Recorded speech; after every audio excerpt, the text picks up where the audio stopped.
One of the things that we get from buyers is, should I wait to pull my credit to apply for a home loan because it just made some changes to my credit? There's two things I don't think most people know. One, there's about a 45-day lag from an action you take to the actual credit report that we have, which means if you've recently paid off debt, you don't need to wait a week or 2 weeks or 3 weeks. You need to wait 45 days plus for that credit report to reflect the action that you did.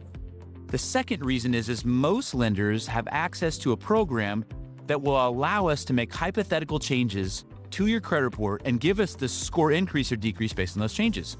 So if you think the change that you made to your credit would potentially improve or decrease your credit score, you don't need to wait to see what's going to happen. Just talk to a lender now because they can make those changes. I think the sooner you get with a lender to explore the process of buying a home and one of the largest assets maybe you've ever purchased in your life, the more time you have to plan, I think the better. Keith Collins, Moving Mortgage. Have a blessed day. I hope this helps. Take care, y'all.